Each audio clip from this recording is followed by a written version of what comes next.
Good night, good morning, good afternoon, good after whatever, wherever you're watching us right now.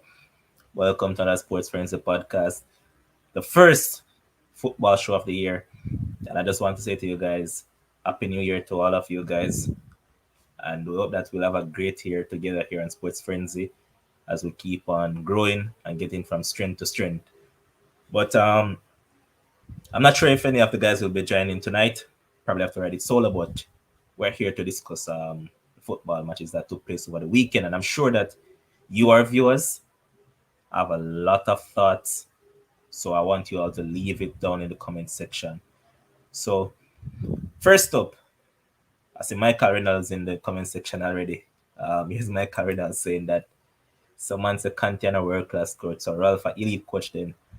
All right, I believe Michael is making that comment in regards to Kims, but I can tell Michael that Kims is not a fan of Ralph either because if it was left up to Kims, you'd have Ole at the helm same way.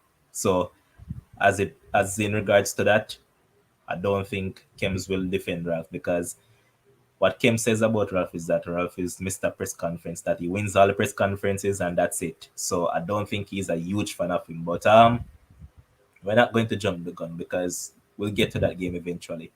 First up, the game that I want to start with is Arsenal against Man City. And I'm sure that the Arsenal fans are still up in arms about whatever took place in that game because they played well, to be honest. They did play good. And from the get go, people might be saying that they were robbed by VAR because I believe it was in the first half where I believe it was Odegaard was brought down by Edison, and a lot of people are saying that it was a penalty, while some are saying that it wasn't. Based on the play, they said that Edison actually won the ball cleanly, but if you look at it from a different angle, it could be said that he never did.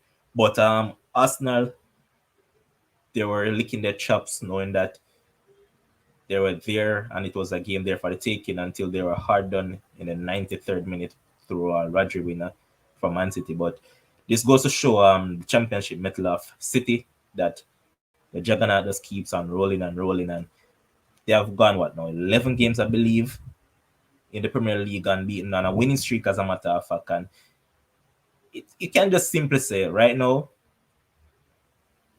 the title race is over. There's no other way that you can put it. You just look at it and you have to just face the reality and just say that the title race is all but over. And here's Rodan, who is on Facebook, saying that Arsenal just couldn't hold out. I mean, it's just one of those things that you play good, and because of refereeing decisions, you probably felt hard done. But it's just one of those things in football. You know, that you have to play until whenever the referee decides to blow the whistle. I see later in the comment section. Good night. I also see Anthony and good night. Big up yourself. But as I mentioned, Man City ended up getting a 2-1 victory. Mahrez converted a penalty that a foul was made on. A foul was made on Bernardo Silva, and it was the man, Riyad Mahrez, who stepped up to convert it. Well, I was really wondering where are you, sir, but here you are. Damn, drop asleep, G. Drop asleep, man. All gone. That's there at the first match, man. Arsenal against Man City. Know that a lot of people still up in arms about it. So I'm just saying that it was a 50-50 thereabouts call in terms of should it have been a penalty or not. What do you think about it? Hold on. Which the Bernardo Silva call? No, the one that Edison made on Odegaard in the first half. Um, I would, I would lean to give that. I would lean to give that a penalty. But what I've noticed over the EPL season with Ederson is that he gets away with these kind of challenges a lot. He toes the line a lot. But if I'm the referee in that game, I'm calling a penalty. If I don't call a penalty for that one, then for the Bernardo Silva one, I'm turning a blind eye to that as well. To just make it even out, right? In a game, in a game so closely contested, especially, Arsenal was dominating the whole first half. I don't know to City, or they came out very lackluster, but Arsenal came out on top and they were dominating So I definitely thought that it should have been a penalty, but hey, I'm not the referee and I get to troll, so I love it. All right. I see quite a few people in the comment section. Let me go further. Good night, Michelle. As I mentioned before, big up yourself, Michael. Big up yourself, Bill. Francis, Evan Smith on Facebook. Christoph, big up yourself, bro. Tyrese, the City fan. Big up yourself. Same way. Sheldon Campbell, Chelsea man.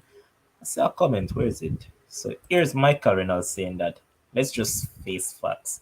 Manchester City's recruitment of players are better than the other five teams in the past 5 years. What do you say about that, Games? Mm, I wouldn't. I wouldn't necessarily agree. I don't think it's only the recruitment alone. I believe it has to do with the recruitment, also the development. Because let's let's take a look at a player like Sterling, right? If Sterling had come to Manchester United, this would not be Sterling now. I could almost guarantee you that wouldn't be Sterling. If Sterling had went to Chelsea, that wouldn't be Sterling now. We saw Sterling at Liverpool, could have hardly control a ball. Obviously he had speed and he had potential, but he just wasn't a polished footballer. Like, so I believe that, recruiting players is one thing, but being able to fit them into a particular system, being able to develop them into what you want them to be, and to get the best outcome out of them, I believe it takes a lot of work. So it's not only about, oh, let's get all the best players, because we could get all the best players and still, I believe if a Sancho went under Pep, we would have seen a totally different Sancho. If Cristiano Ronaldo, as great as he is, if he went to Manchester City, he's a total different Cristiano Ronaldo than we see right now. So I don't believe it's just get all the best players. It's very easy for us to say, well, they have all the best players, so they're supposed to win. No, you have to manage egos. You have to manage so much stuff in order to get the best out of these players, and you have to be a hell of a coach. You have to know what you're doing, and your resume have to speak for itself. When these world class players come into the room, you can't just come, well, oh, we have all the best players, we should win. No, you have to sell them on something. You have to sell them on a plan that you have, and then they have to buy into it. Every single player has to buy into that in order for you to be successful. I would say that with the other teams. Other teams have great players as well, but you know, some bought into it, and some just you just don't go all the way. Okay. Big up to everybody that is tuning in on Facebook, but I'd love for you guys to just jump on over to the YouTube channel. And I believe the producer has put the link in the comment section so you guys can just click on it and just jump over on our YouTube page. And ensure that you subscribe as well if you haven't done so already. Yes, Yesterday yes, saying that Mish. Southampton keep a kick recorder like dog last season, but we never hear nothing about that. Here's Rodan saying that the title race not over yet, just believe me. Well, I would love to believe you, but honestly I can't. I was just asking But Ro, why here's would we Michelle. believe you? Why would we believe you? Man, Here's Michelle saying that Arsenal self-destruct though. They were the architect of their own demise for the most part. That could be said, yes, but refereeing decisions on the day were poor, no lie. And also yep, to start them and big up yourself, bro. Um, I said Dale Francis here also saying that City is just a better managed club at the moment, from management to the pitch. I That's true. agree. Um, Here's also Evan Smith saying that which best player City have apart from KDB? Is that a question? Well, yeah. I'm not going to say any question is any stupid question because every question has their merit. So I'll answer to you by simply saying that Bernardo Silva has been arguably the second best player in the Premier League this season. It's hard to argue against that. Otherwise, No, Mohamed Salah, this man has done a lot this season. So no, but yeah, this is what I think with that question. And oh, Michelle, thank you. Finally, the jersey come in the mail. So you think of the joke of it finally come. Right there. Mm. Anyway, so check me out, right? So when Bernardo Silva got to Manchester City, there is no possible way anybody, not even Pep, would have thought that Bernardo Silva, as you said, would have been the second best player in the EPL. Like them never buy him as well. He's going to be the second best player, or he's going to be this, or he's going to be that. When Bernardo Silva came to Manchester City, I knew he had a ceiling, but I never know that the ceiling was this far up for him. I knew that I knew that he was a very good player, but he had exceeded expectations for me. Same thing with Gundogan. Same thing with him. Obviously KDB is KDB. He'll always be KDB. Maris to me as well. Maris was another one who, I thought that his level at Leicester, I think that was the ceiling for him. I didn't think that he could have got much greater than that. And he is way past that particular ceiling. I talk about Phil Foden as well. Obviously, he's young, so his ceiling is really and truly what he wants it to be. But again, I just believe that the particular coach that you have allow you to flourish and allow you to show what you have out there. Don't limit you at all. Let you go out there and express yourself in a mirage of ways. And again, I don't think that we would see the greatness out of all these players at this high of a level if they were with another team. For example, Manchester United, Chelsea, da da da da da da. I don't think we would see it because I believe some of these managers are very conservative, but I believe Pep is one of those managers who allow you. Probably I'll say Klopp as well, but definitely Pep is one of those managers who allow you to go there and express yourself and the way how he wants to play football. He always gets the players who wants to play football that way as well. And normally, when it don't work out, for example, like with Fernand Torres, then you're gone within quick time.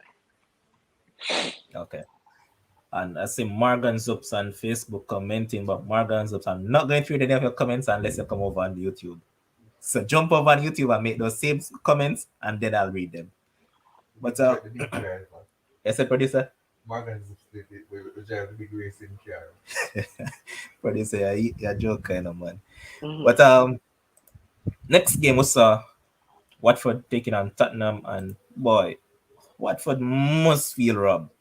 I mean, that tackle by Lloris and Joao Pedro, that should have been a penalty because Lloris never got control of the ball. As a matter of fact, he didn't touch the ball. That should have been a penalty, and then Watford more than likely probably would have scored that, would have went up. But guess what? The referee deemed it not to be a penalty. Tottenham got a smash and grab at the end through what's his name, Davinson Sanchez. And boy, when I look at things like these games, these are what the small clubs really need. They need these decisions to go in their favor at times because these are the moments that define their season. Yep. Especially a team like Watford that has been very poor over a good while now. I mean, Yep. in the game, they did play well. Because if you Yep. ask me, they played better than Tottenham. But boy, it was just rough, man. I was watching that game and I felt hard done for them. Yep. Totally agree with you that, one, it should have been a penalty, and two, Watford has, I haven't seen, I've seen Watford beat Manchester United four, but in a game played this closely, they were very disciplined on the day, and, they went out there with a particular game plan and they executed it to the T.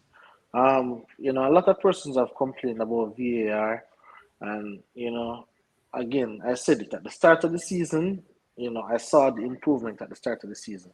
As the season continued on, then we see them revert back into the same like a full VAR, same like a full decisions that they're making, and the non calls and the calls, and I guess Where's the normality resume? yeah, like I can't understand it. Like I don't know if they need more people in the VAR room. I don't know exactly what they mean. I know that at times, you don't want to really look too bad. I don't know. I don't know if you really want to look too bad on the referee, the on-field referee, because also so you have to protect it. And VAR is there to, if there's a clear and obvious error. In that Watford game, there was obviously a clear and obvious error, and they didn't call it. So things like these, you make you question VAR, make you question if these referees are really being fair. If match fixing and all those things are coming into play, because if we who don't have any referee experience, all we do is just love football, watch football. If we can see it, why can't these officials who are paid millions and millions of dollars, to just sit up in their booth and collect their money, why can't they see the same thing that we're seeing? I don't know, but I definitely think that it was a penalty. And so sorry for Watford. Yeah. I guess this answers your question, countryman. Big up yourself for joining. Also, big up Owen Green and also K Connor. So I see K kind of down here saying that oh Manchester game went today. Deco play today, K kind of. I Yeah. didn't know that the Costa Cup play today. I think they're Someone in in the the comment section to refresh me. not Champions Cup them there right now. I'm not in the League Cup up here right now. I think a Champions Cup for See, the town see and it, see it. Me not even know that. the town and the Kingston school them are town and the country school them are mix up. All right. Is But Jill? for hold on there, for Horace comment, countryman comment, all right. I believe that VAR have a place in football. I will say that VAR have a place in football because if I can remember clearly, and not to move too far, but I remember that Lampard goal against Germany. I'll never ever forget that. Should VAR have been in place, that goal would have been given, and who know what would have happened that day. So I believe VAR does have a space in football, right? Obviously, there's nothing in the world that is perfect, but the simple mistakes that VAR are making at this current time, no man, technology not supposed to do that. Technology not supposed to do that. So I don't know if they want to change it from clear and obvious error to just error. If the on-field referee makes an error, then hey, we can override it because the aim of VAR is to get it right. Right, and I don't think they're getting it right, not even 85% of the times right now. I think it's right now down to 65, 70% of the time. Because again, Arsenal one either give a penalty, Watford one either give a penalty. Facts. I know we're going to talk about it. Mane should have get sent off. There is so much incidents that is going on out there happening. And if these are the things that we're going to continue doing with the advanced technology, with VAR, why not just okay? No more VAR, make the referee doing thing. I will just live with those bad decisions because I might as well we live with that. But we can't have replay, constant replay, and then we're still getting it wrong. That don't make no sense. All right. Before I move on to and read Jill comment, I saw a comment up here that I want to put to you, Kim. So here's Rodan saying that, and this is a valid point.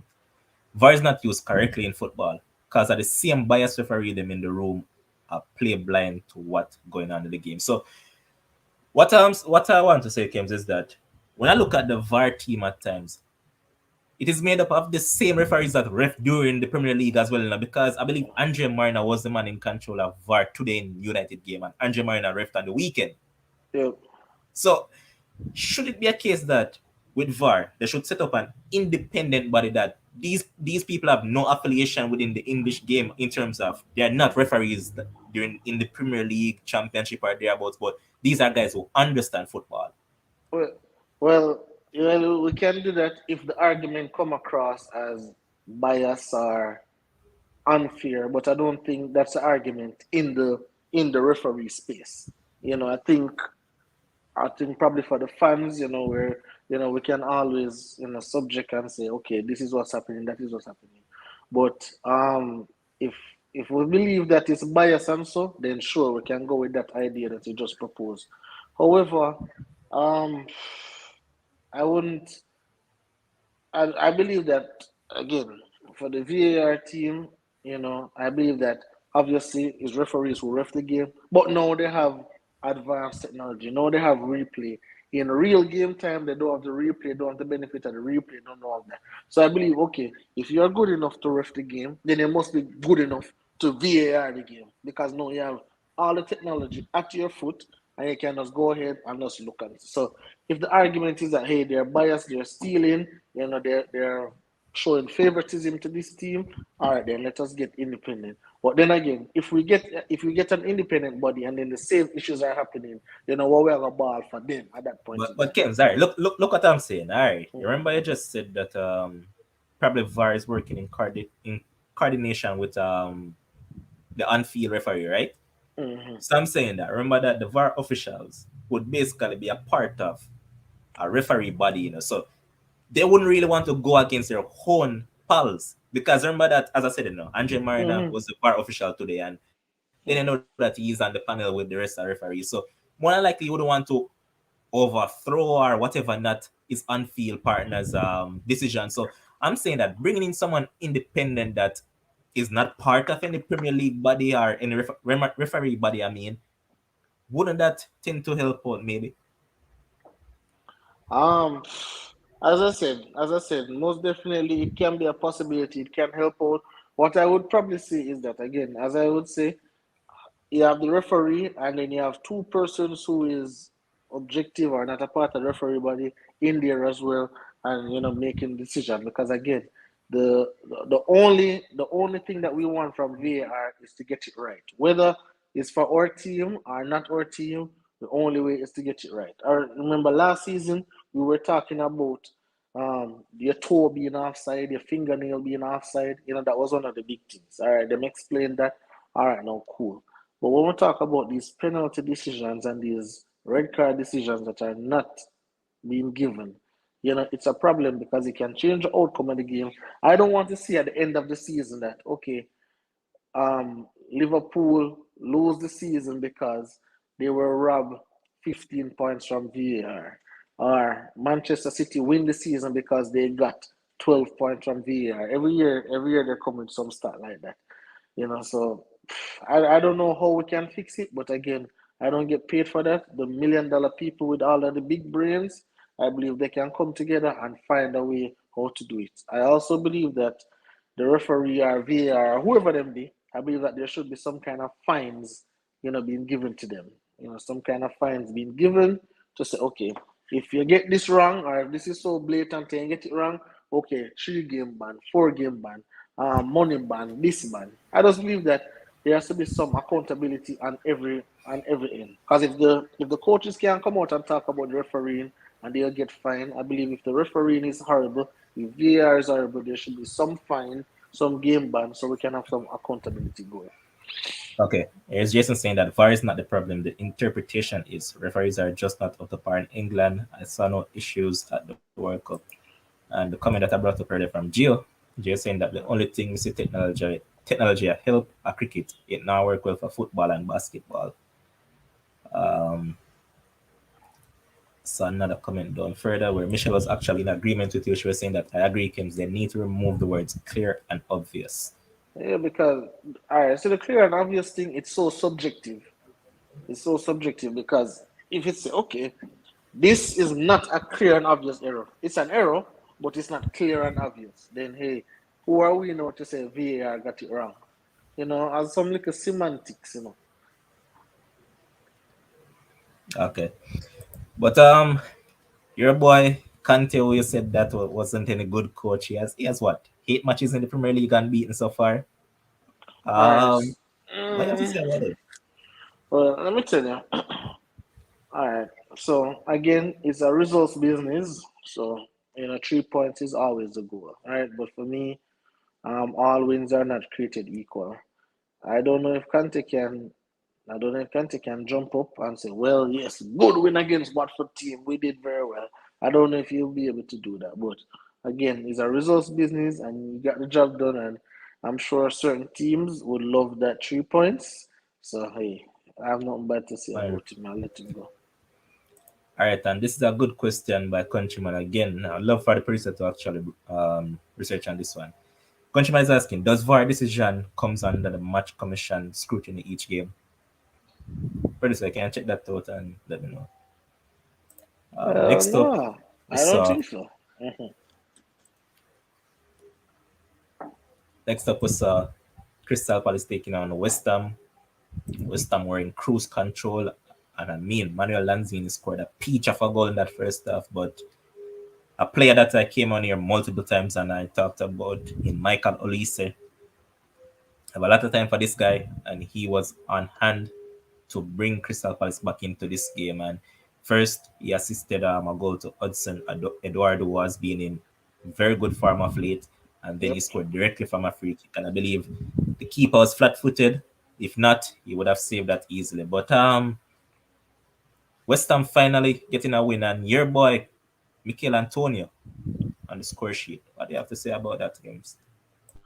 Um.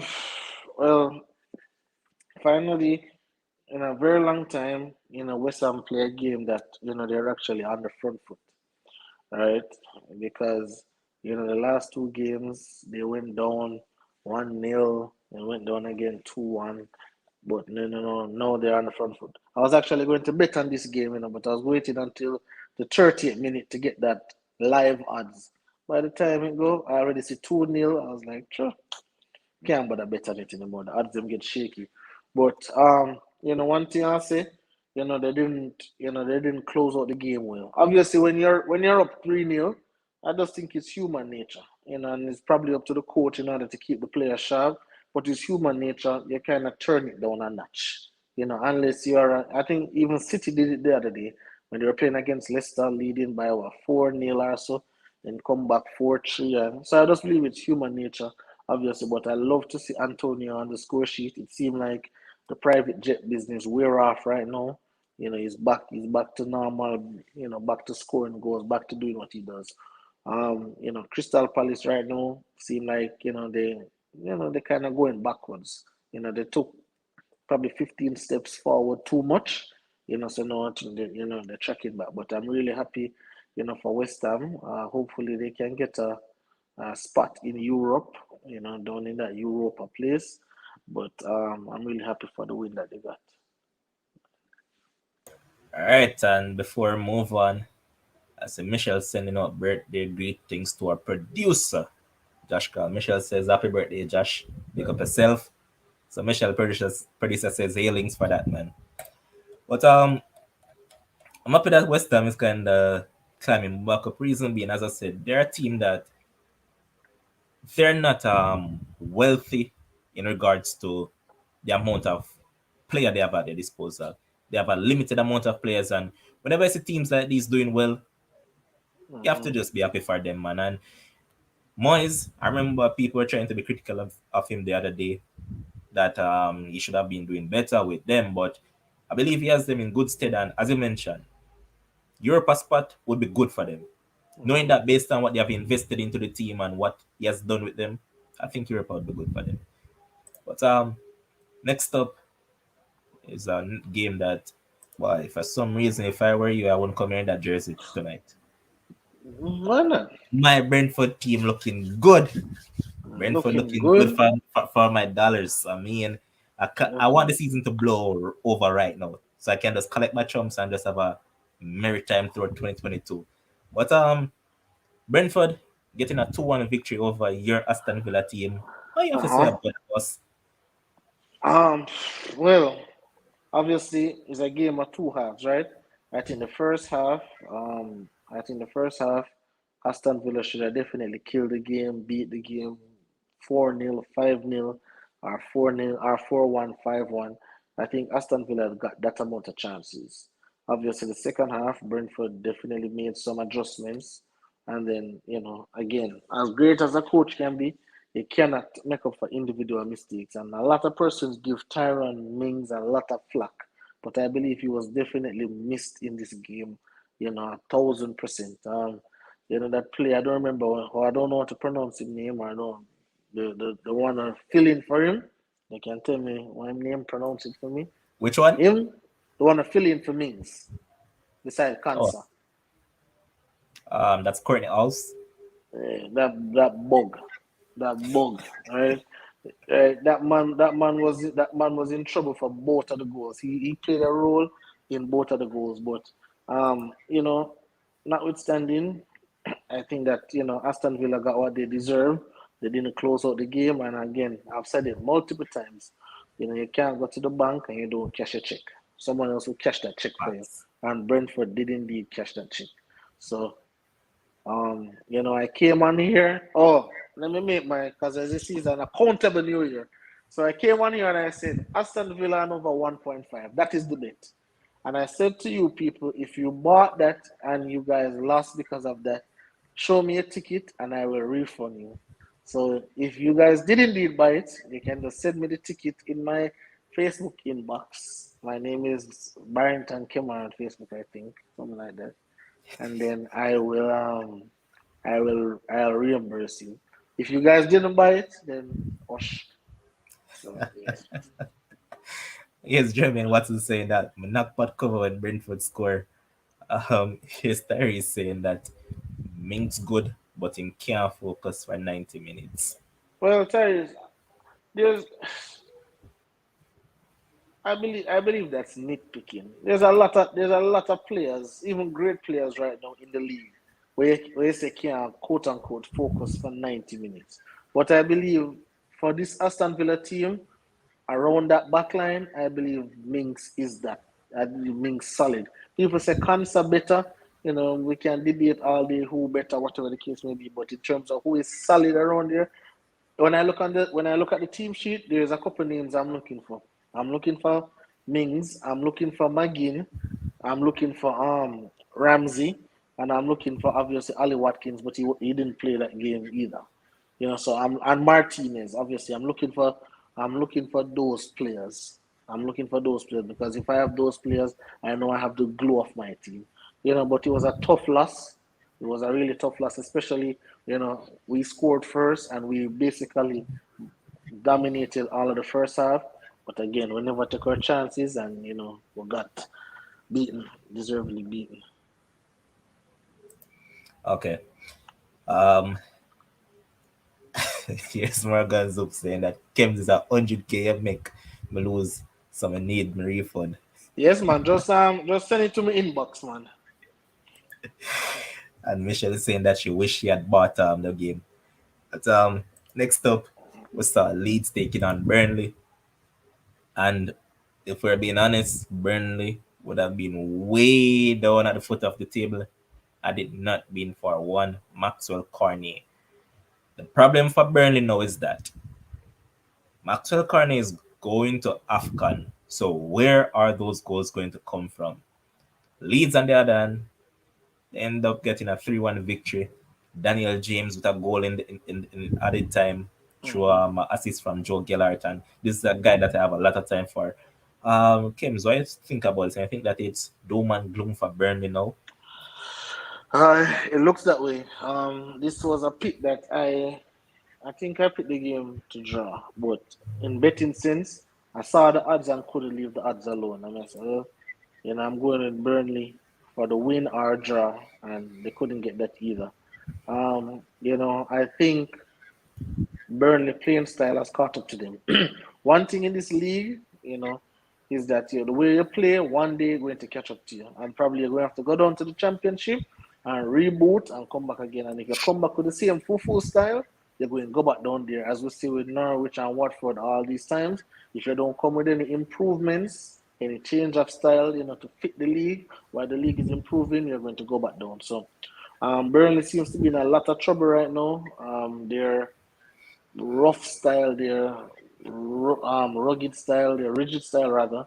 It seems like it's getting figured out, and the teams are just playing nice, crisp football around them while they're killing up themselves all crazy. Because Leeds were still missing so many players, and still managed to defeat. So if you can't beat this Leeds who is hopping into this league, if you can't beat them, then it only shows me that you're going one place, and that is down, down, down to the championship. Facts. But I see a few people in the comment section. Give me a second. Um, here I see Mike Arena saying that they're going down. So Rodan also saying that Burnley might finally get relegated this season. Let us see. The next game we saw Brighton getting a 3-2 victory over Everton. And this game kind of sum up some players. I remember earlier this season, the player that scored twice for Brighton, Alexis McAllister, he was really disgruntled about being left out and not getting enough playing time.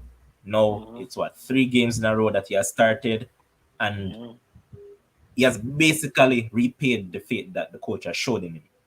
Scored twice, and I mean it was a good game for Brighton, but boy, you really look at Everton, and when things are bad, they're just bad. Calvert Lewin got an opportunity to actually have the deficit in the first half through Anthony Gardner because, to be honest, that guy was absolutely good for Everton on Mm-hmm. the day. He won the Yep. penalty. Calvert Lewin failed to convert it.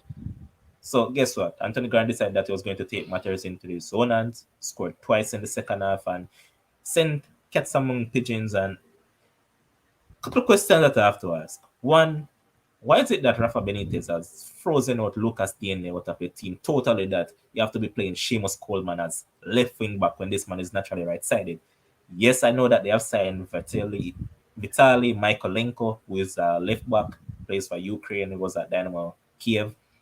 And they're on the cusp of signing a right back in Nathan Patterson from Rangers. But Kim Zam, you look at it. What can be so bad that you have a naturally gifted left back on the pitch? Well, on the bench, I mean, or in the Mm-hmm. team, and decided Mm-hmm. that you're going to freeze him out totally and start a man who is weak on the left hand side.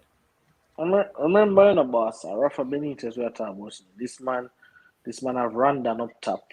When this man have Randon up top, when Randon now the local Randon name always on the team sheet.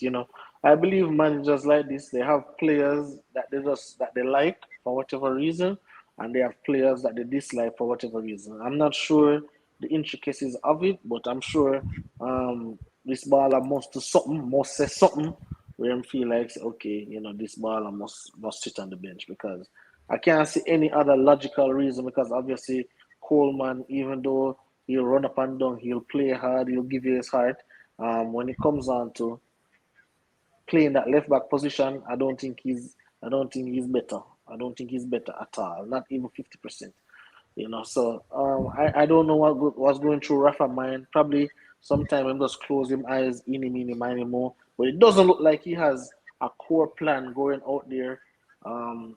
To pick the team, to select the team, and make the team play how he wants him to play. So I'm not really sure why he did it, to be honest. But as it relates to on the flip side, finally Brighton starts score some goal. Again, the Sports Frenzy show is very, very, very powerful. As I call out this coach and I say, hey, boss, you know, the bag of draw thing like your sponsor, right? Victoria's Secret. Now work. You need to get some wins and also get some goals. And I believe this is what now? Two games back to back that they win? Yeah, Or three? Two? I think it's two. Yeah, the Danny Welbeck And you know goal. who's happy right now? There's a particular commenter in the comment section named Oh Sherwin yeah, Malik. yes, Sherwin man. Malik is absolutely happy because his boy Neil Mape has been doing decent of late Yep. as well. So yeah, Yeah, so Brighton is this is what, and I bet you say the fans don't boo them now because this is exactly what the fans want. I don't want to hear this coach of us here so that is your job. That is why we hire you to bring we a particular level. So now we want the goals to match it, and when you get easy team like Everton and those teams to beat, then you beat them. facts. I guess Michelle's saying that level and sometimes these managers are too petty and make emotional decisions. But sometimes we as fans probably too judgmental and we don't know what is going on behind the scenes. So we may never know. It's just a case like remember that he was the one that froze out Amazing. I said that Amazing is like a diva. That's basically what he said. Ames don't want to come to training on time and feels that yes, he's entitled to be picked in every match day squad. So that's the reason why he froze him out. I haven't seen the reason as to why he has frozen out DNA as yet, but I know that a lot of suitors are there for DNA because Chelsea is in need of a left wing back, and all the other teams in the Premier League also need a left wing back. So it's not a case as if he doesn't have suitors because he is a decent left back. He is, yes, sir. But see another comment. Where is it? Here is Aldan saying that every coach have their preference. Rafa said Ames too. Everyone have their plans. Can't blame someone for trying to play his way. No, no, no, no, no. All right. So this is what I can't agree with. You can have your plans, but if someone is clearly better, like you see, if you put Coleman there and Coleman is giving you the same output, Coleman is giving you the same result or better result, then I'll say okay, all right. But it is evident that at that position, you can see that once you watch football and you know football, you can see that this man is struggling at that position and this man is not playing up to the level where the brother name I can't pronounce where he was playing. So I don't think this is a perfect example, for this situation. Just like as I said before, Randon, me can go up at the forward line and do better than Randon right now. Facts. Randon is so poor, but yet still the man always on the side. So I agree with Michelle though when she said about emotions.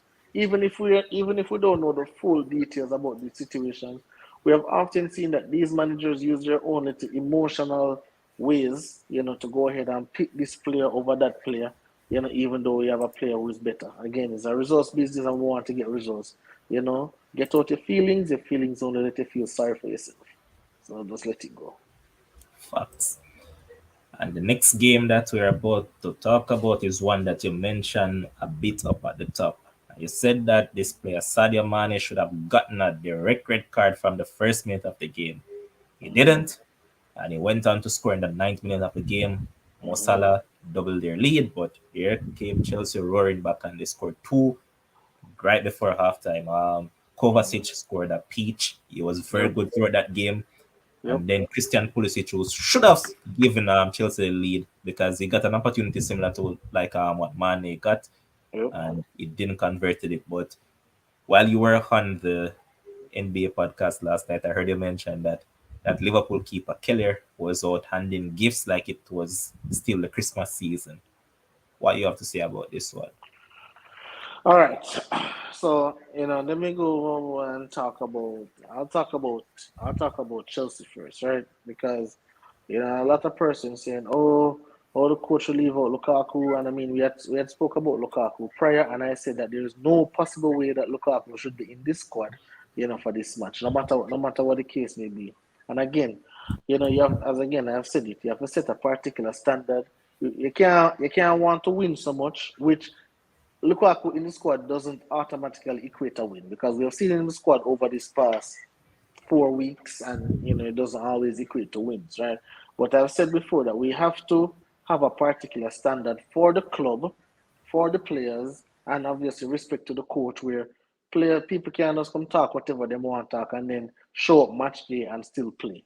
I think that's setting a bad precedent. So I've been critical of Tuchel, but I believe this was the exact decision, because I'm sure Lukaku thought that he would still play, and a lot of persons are saying, "Oh, this interview was done from this time, that time, that time." We don't care when it was done. We only care when it was aired, right?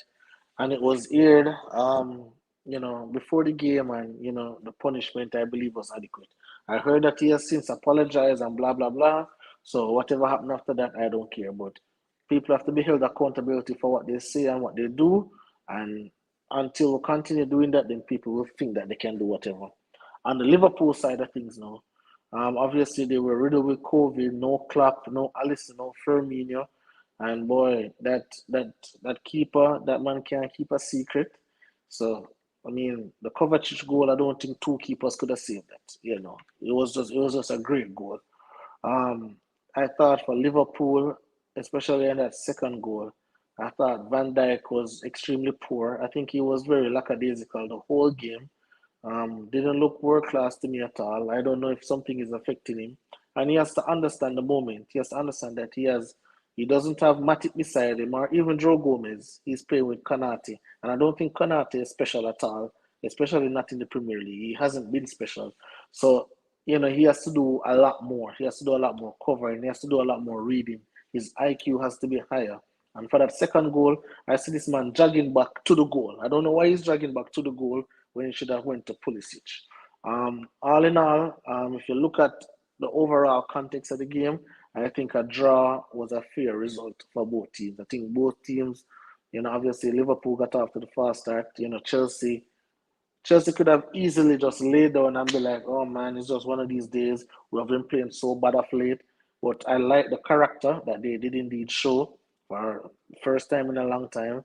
They showed character, they showed poise, and they worked their way back, to get that 2-2 and get the draw. In the second half, any team could have really won it, to be honest with you. So I think a draw, in the grand scheme of things, is a fair result. But go ahead. No, go ahead. Talk first. Before I read some of these comments, Hmm. I'm currently seeing 25 people on the stream on YouTube, and we only have 17 likes. Come on, man, get the likes up, man. Let the likes equate to whatever viewership there is. And for the people that are on Facebook, come on, man, just jump over to YouTube and subscribe to the channel if you haven't done so already. We're trying to grow this, and this is the first show of the year, so come on, man, let's do this. You're about to say something, Kim. Go ahead. Yes, I remember. When Owen Adlam had called, And I told him, and I said, hey, I know they're going to go to Afcon, but I said, I know that Liverpool will drop some points in between as well, and City going to run away. And he's like, no, man, no, man, we're good, man, we're good. And see there, they're dropping points, and no Salah, Mane gone, so it's going to be a tough run for Liverpool while Manchester City just go out there extending it. So I don't know if Adlam is out there in the comment section right now or just listening, but hey, boss, it's not really looking good for Liverpool right now. Here's Shem Jack saying that the result was a good reflection of the game. Milner looked terrible. Yeah, it was a reflection of the game. I agree. Um, Let me see a comment that see Anthony is saying that he doesn't think that the Kovacic goal was special. He think it was just a good technique and that was just about it. People are just hyping up the goal for no reason. And here's Morgan Zup saying that as a Chelsea man, I wouldn't give Mane a red card. Um, Okay. and I All saw right. Christoph down That's further. unfortunate. Christoph agreeing with you. He's saying that I think VVD should have come across for the second goal, put some pressure on Of Pulisic. course, like that is football 101. Like somebody's attacking you, where you gonna run to the goal? Go do put some pressure upon the man, and we already say Pulisic crumble under pressure. When you say him should I get the lead or whatever the case may be, put some pressure upon the man as the senior defender. As I hear, he's the best defender, top five defender in the league right now. Those things supposed to be simple ABC 1, 2, 3. See there, Yes, Terry is saying that Villager company now make Pulisic run towards the goal like that. you mad? You mad?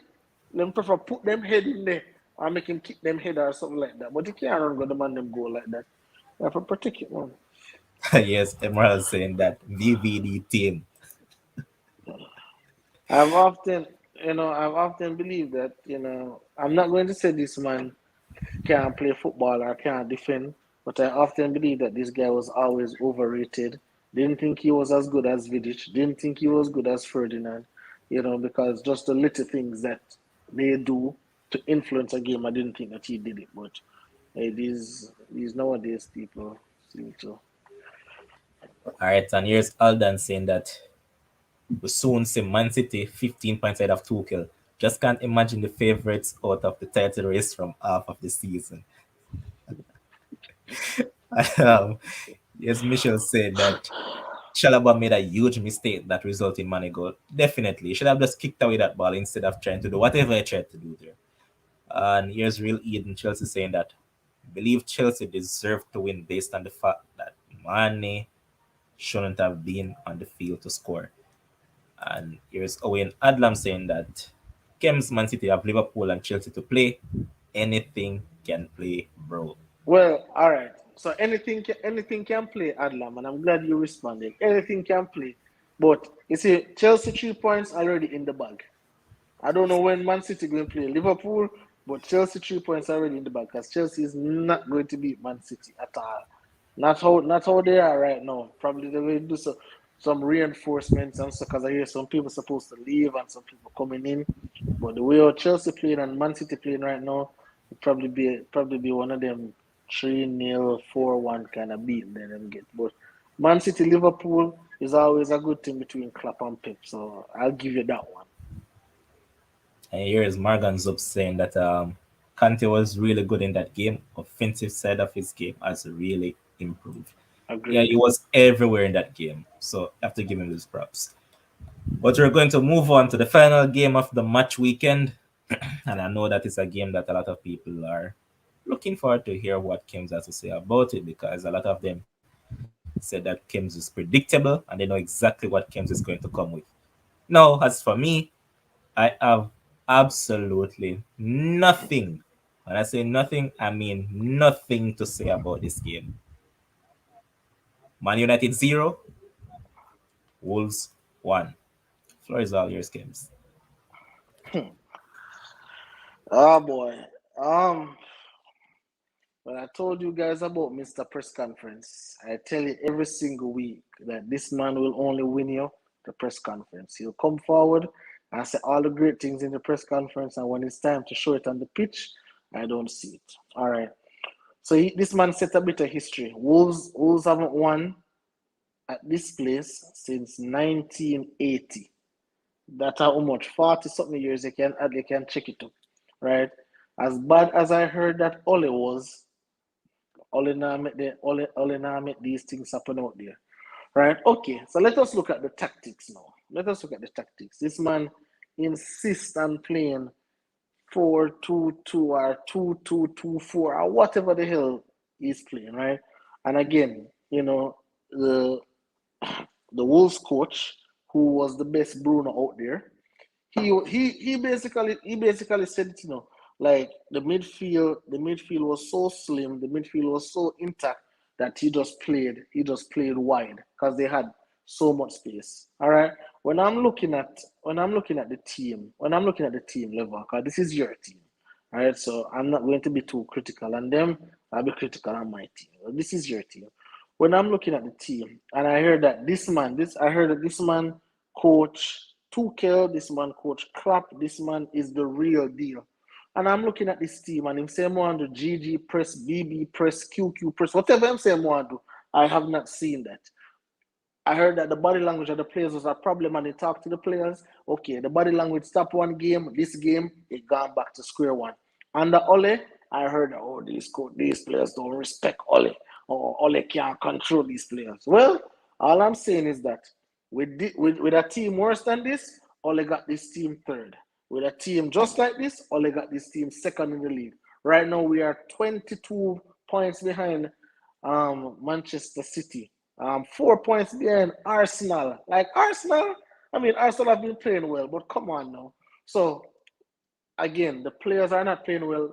Like Mr. Phil Jones, and Phil Jones actually played well. He hasn't played a game in 2 years, but boy, him look better than Maguire. Boy, him look better than He Lindelof. was the best United player on the pitch, otherwise from the Yep. keeper. Yeah, the boy him look better than Lindelof, and him look better than Maguire. So probably we have something in Phil Jones. Probably it being in the doghouse for that long make him realize certain things. Okay, can you please tell me why Wan-Bissaka is out there? Why is Wan-Bissaka out there on the pitch? What Wan-Bissaka have to offer? That man has nothing to offer. Luke Shaw, I see To somebody say it defend to earlier. defend against Kyle Factory. Like, like this man say he wants to control. This man say he wants to control the game. All right.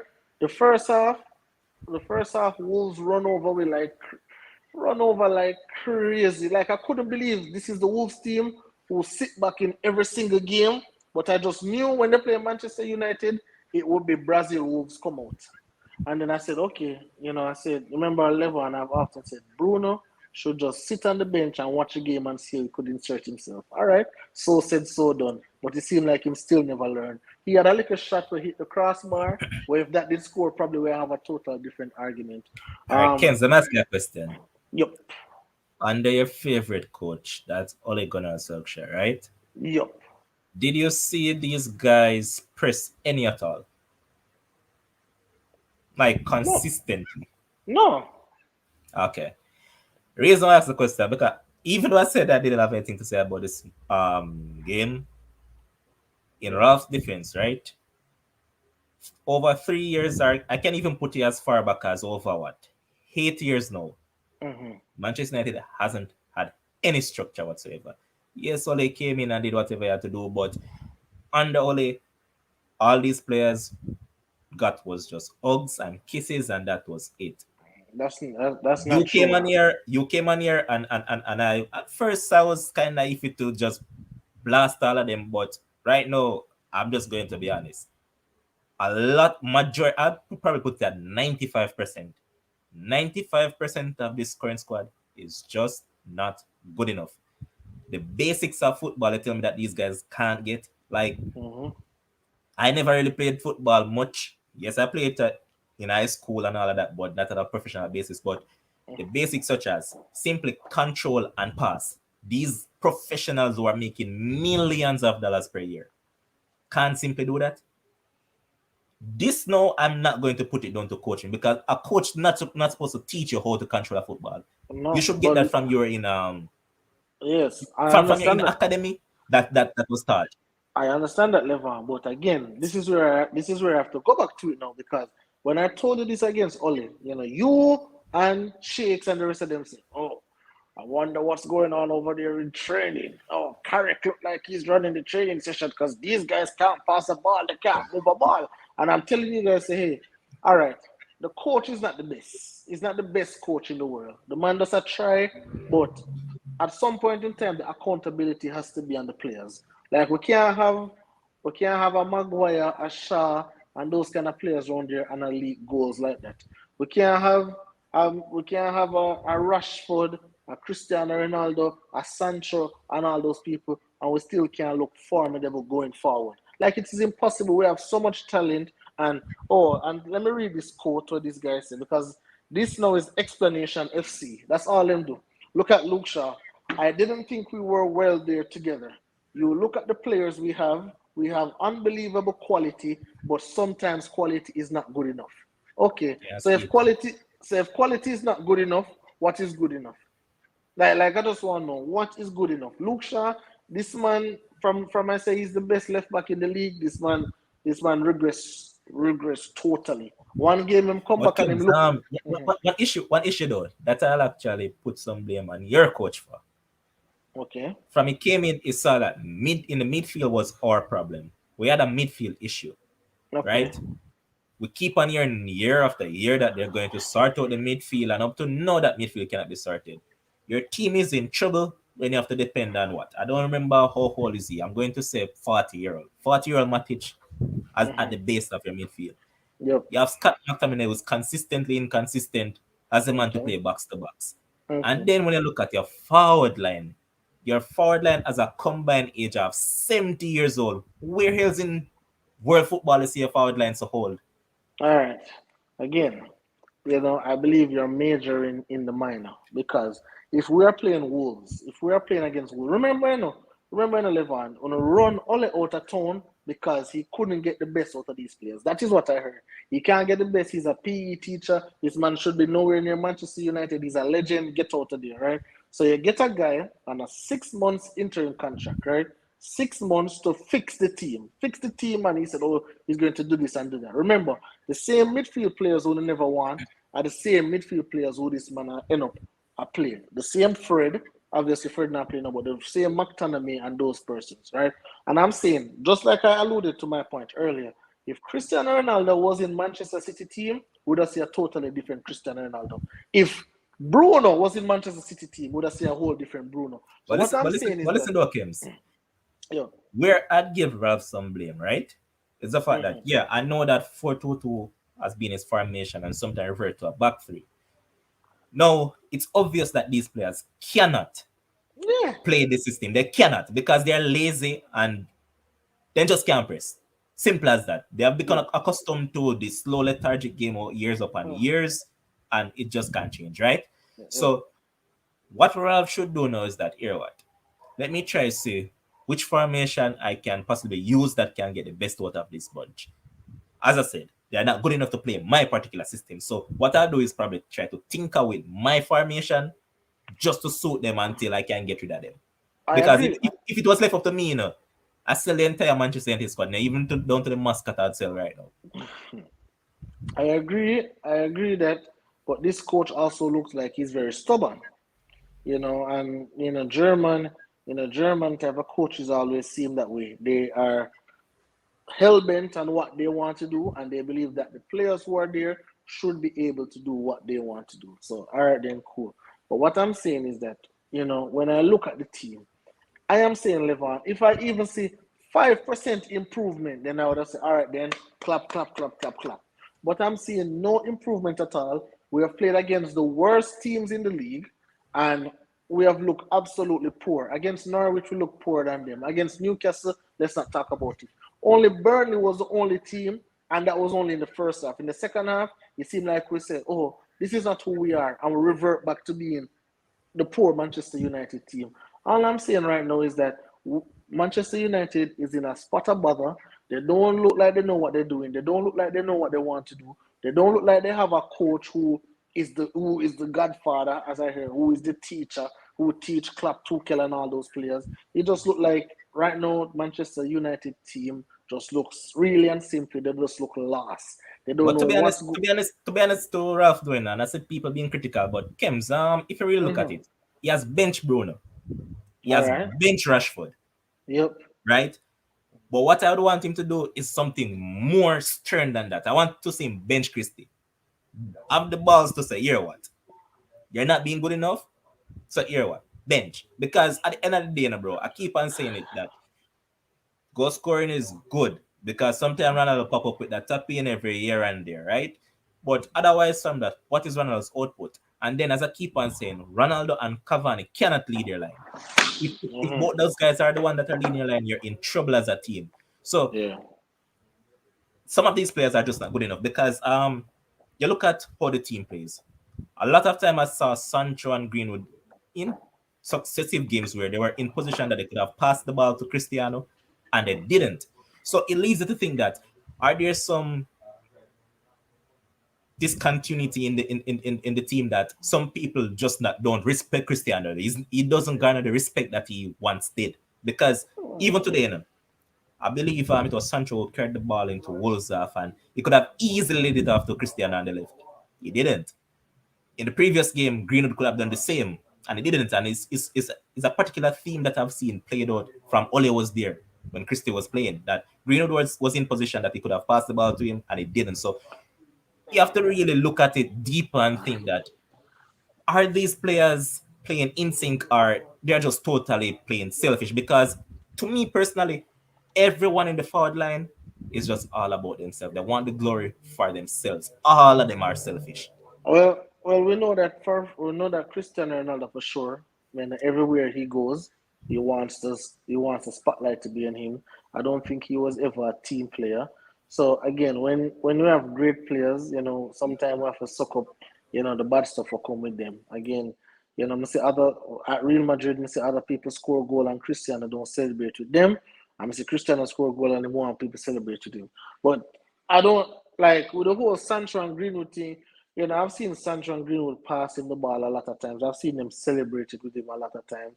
So I won't go as far as to say, they don't respect him. I think that would be just clutching at straws. What I will say though is that the way how Manchester United are playing, if they're serious about being anywhere near Europe, they have to be playing much better. Because again, this coach, when he came in, he had the most favorable schedule, the easiest schedule ever. If on a platter for him to just to come and implement his system and get it out. I believe there's and the fact that I believe the reason why Cristiano and Cavani play up there is because obviously Cristiano is not going to do the pressing and all of that kind of stuff. So I think Cavani is the one who will do that and fight and do that kind of stuff. Again, I don't think the age thing is a factor. I really don't think it is. I just think it come down to we just Manchester United just need to play better. Um, the coach need to get better out of them. And it's not about only benching people. Like you can't just bench somebody just to bench them. I realize your Fred has been on the bench a couple of games now. Dallo has been on the bench a couple of games now. I don't know what he saw in Wan-Bissaka, as I said before. But I don't like the benching just to bench or a benching just to send a message. I want benching with a plan. So okay, we'll bench Rashford because all right, Sancho is going to do this and Sancho do this better than Rashford. Okay, if we bench Ronaldo, then okay, we won't put Greenwood up there because Greenwood do this better than Ronaldo. Or bench cover, like I want benching with a plan. But it seems like right now Manchester United are just quote unquote winging it. And I'm saying, okay, this coach only have 6 months, right? When Ole came in, he had about the same amount of time, 6 months. And then he managed to, you know, work it as best as he can. But this one is supposed to be a total upgrade on Ole. And that is why I've often said, it made no sense. Because for me in 11, there was only one team who was invincible in the league, and that was Arsenal. So you are going to lose games. You are going to lose games, but it's just how you lose. It's how you lose sometimes. Yeah, and that was And and that was the issue. And the Ole is the manner of how we lost those games. It was just too much for him at that point in time. Because Kims, what you should remember, yeah, I was a fan of this man, but Ole is the sort of person that I'd call a fraud. He mm-hmm. promised us a particular brand of football, said that he was bringing back the attacking football that we were used to. Now you started off in that attacking vein. But then we saw as things start to take its time and things start to peter out and change totally from that. We start to see this. diplomatic, boring sort of football. So But then, things but have to then, change then. yeah, but then, Levon, it could be the same thing because this coach promised us pressing, and we only get pressing in the Yeah, Crystal but Palace Kim, game. Sam, remember that only was over 3 years. This coach has gotten what, 5 or 6 games so far. So I think it's probably unfair in a sense to judge him just simply based on the fact of those games. I mean, yes, I get your point, and we're saying that he just has 6 months at the helm. But I mean, Levon, sometimes I think that The man get the easiest set of games them in the league. Like the man that get no Man City, no Chelsea, no Liverpool, not even Leicester. The man get the easiest set of games them. Newcastle, Norwich, Crystal Palace. The easiest set of games them get to come and implement him system to show us something. Against Norwich, the team was absolutely poor. Everybody beat up Norwich 5-0, yeah, I 4-1, agree with that. 7-0. Manchester United 1-0. And a struggle for beat like Norwich. So it's not only say, okay, he has 5 games, 6 games, 6 months, whatever the case may be. It's just how the team is playing, how the team is responding to him. Again, I don't know what's happening on the training pitch. I do not know. I don't know what's happening in the locker room. I do not know. I can only talk what I see. And what I see, I don't see any difference from a Ole coach team to this this Godfather team. I see a difference in yeah, and hold on, Shakes like to come and talk about feel good moments. Well, at least I got feel good moments with Ole where I could feel good. We Manchester United fans were hopeful when we came second. And so no, I'm not getting the feel good moments. I am worried. I'm terrified right now to say Jano, it looked like say is a 8th place, a 9th place, a 10th place finish right now because we can't put away the easy teams. What's going to happen when Liverpool, Man City, and those big juggernauts come into town? All right, so here's Fresh God saying that Greenwood only respect Cavani. He doesn't respect Ronaldo. And here's Owen Adlam saying that big point level and CR7 need to work for the team and stop trying to just be there for the glory at the end with a tap and calm the headlines after offering absolutely nothing. The thing is, Adlam, well, the thing is, Adlam, again, this is the same thing like Russell Westbrook to me. If somebody show you their resume over the years, why do you believe they're going to come to a particular team and then change? Like, this is who he has been since he left United the first time, go to Real Madrid, go to Juventus, all of those places, and come back. So why do we think that when he come back to Manchester United, then he's going to revert to a different style? This is just who he is. So we just have to just accept it. And here's Elton saying that Ole took all the individual brilliance with him. But our final say on this Manchester United issue comes is I see people keep on calling or asking for one Danny Van de Beek to get more game time. Again, but I keep on saying to people, I don't know, you don't know, we all don't know what is going on behind those training grounds. We don't know what is taking place, right? Uh, He played the game against Young Boys where he was culpable of the goal that we conceded because remember that it was a sloppy pass that gave Young Boys the opportunity to score. So, do you think that this guy has been unfairly treated, or it's a case that we just don't know if this guy is just not working on the training ground? let's look at it, Levon. We came up here and we blame Ole and said this man can't get a chance, can't get an opportunity. Well, a new coach coming in, a whole new coaching staff coming in, and it's the same thing. He's still counting nails in the bench. So when we look at that, what is synonymous to both things? Both coaches don't think probably he doesn't work hard enough, probably he doesn't fit in the team, probably something, probably he's not better than who is out there on the pitch. Remember in a training session, he got a new slate when this coach came in. He played against the Young Boys game, as you mentioned. He was at fault for the goal. Don't know what's happening in training. We can only think about Van de Beek from Ajax. Probably he needs to go back to Ajax or a team that plays like Ajax. But in this Manchester United team right now, it doesn't seem like any coach at all can find anywhere to put him in this team based on how they want to play. And that are just the facts. Facts. Um, I saw a comment somewhere up here. Yeah, Christoph is asking that is there going to be a show for Afcon? Yes, we're going to actually preview it, man, because I know that there's a lot of fans that are actually interested because of players that plays for the EPL team. So yeah, we're going to preview it at some point. But since as a hold on, here's Fresh God. saying that not a whole new coaching staff came. Mike Phelan and Darren Fletcher are still in the coaching staff. But before I get Kim's minute and whatever else topic that he wants to talk about, I just want to share something with you guys quickly. So, as Kim's announced on the previous shows, very soon, which is which will be this coming Saturday, we're going to launch the Males podcast.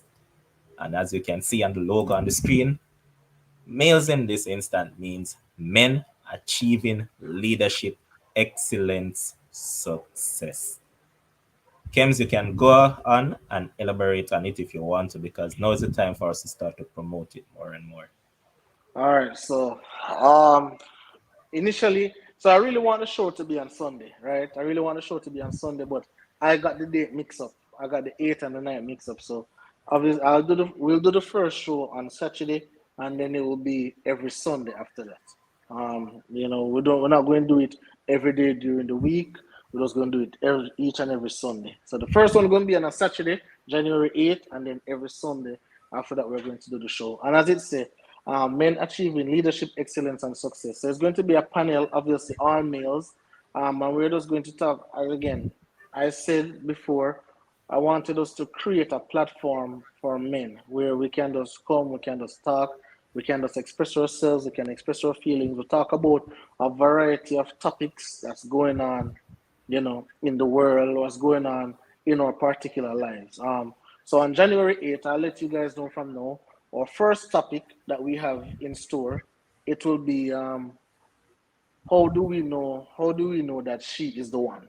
That's going to be the first topic, right? Because there's a lot of persons who are going to be on the panel who they're having a bit of trouble understanding, finding their way if the woman that they're talking to is the right woman.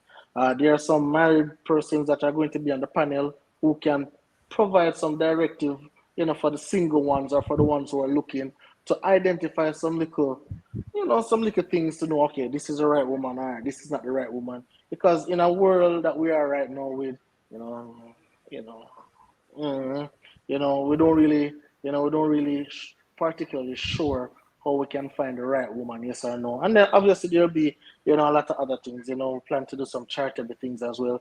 But, me personally, I just wanted a group of men who are about the right things, heading in the right direction, wanted the same goals that I want for myself, and for us to just really and truly form a brotherhood, where, we can go out there and we can just execute and we can just represent ourselves in the best possible way. So that is the reason why, we really and truly started all of this. So I would be really glad. There's a YouTube page up. Obviously, I would love for you guys to go ahead and subscribe to the channel. As again, our first show will be January 8th. That is this coming Saturday. The time and stuff will be announced, and we're just going to have a good time over there. Obviously, it's not going to be a sports frenzy, so we're not going to talk about no sports. We're more going to talk about real life situations. And if any young man, old man, middle-aged man is interested in being a part of what we are trying to build, being a part of any particular ideas of how we can continue to grow it, how we can expand, how we can talk about different topics, you're more than welcome to talk to Levon, talk to me, talk to producer Josh, talk to anybody, because obviously we're not perfect and we want any ideas, and if anyone want to come on board. But this is just a space for us men as we continue to grow in this world, as black men as well, we are looked at a particular way, and we want to kind of change that narrative about us. We want to kind of like push a positive narrative about what we have and what we have in store. So, that's just really and truly what it's all about. Facts. I need not to say anything more than just say I want all the guys to be there because we want to improve all our brothers. We want the best for you guys. And I know that the females are complaining about a lot of things in regards to men. So we want to help you guys to sort that out if we can. So this is a place for you guys. But Kems, any other thing that you want to touch on quickly? Well, my boy. Oh, obviously, the Antonio Brown situation. The Buccaneers really haven't cut him as yet. They're talking to the NFL to see what decision they have to take about it. It was said that he believed that he was injured and he didn't want to go into the game, and the coach asked him to go into the game twice, and he said no. And the coach said to get out, you are no longer on the team. So then, he just took off his jersey and did all the fandangos. As it relates to my Green Bay Packers, we are the number one team in the NFC. So we will have a bye, and the road to the Super Bowl will be um, through Green Bay. So I'm happy for that. The Lakers got a big win, obviously, against the Timberwolves. I'm only glad for my guy LeBron because I'm no longer a Lakers fan. I am now a Miami Heat fan. So I'm glad that LeBron is out there, out and stunting and doing well. Yeah, but that's it for sports. I think the Pittsburgh Steelers playing right now. Uh, Big Ben, Big Ben is about to retire. He's playing his last home game tonight, and then last week, and then next week Sunday will be his last game in the NFL. He's about to retire, Hall of Fame career. So, I'm just really and truly proud of what's going on. I think track meets. Obviously, I know a lot of persons don't really tune into champs, but there's a Jamaica College track meet that will be hosted this Saturday. I'm going to try and see if I can come down there for a couple of those track meets because, I want to see what talent we have coming up because we need some talent, especially on the male side right now because, we're struggling where that is concerned. But a lot of sports going on, man. All right, and for the people in comment section that are asking for us to put the link in the description, there it is. So you can click on the link. I just posted it in the comment section. So go ahead and hit the subscription button. My final says that again, Michelle mentioned it, but I have to mention it. Big up to the producer himself on his birthday once again. Yes, sir. Myself, boss, as always. Without you, that sports friends, it can't go on any at all. So big up yourself, family. Thanks to everybody that has tuned in tonight. Again, without you guys, the show can't go on. Thanks to Kims who was here with me right throughout, and to everybody that's behind their computer screen, the phone screen, that doesn't comment. Big up on yourself, and if you guys haven't done so as yet, ensure that you like the video. If you haven't subscribed as yet, ensure that you hit that subscription button. We are going to reach at 1,000 by February. I don't want to Yep. say by the month end of January because you guys haven't been kind to us in giving us those subscribers. So by February, we are looking forward to that. So, guys, go and enjoy some sports. And until tomorrow, stay safe. Enjoy the rest of your night. Peace out.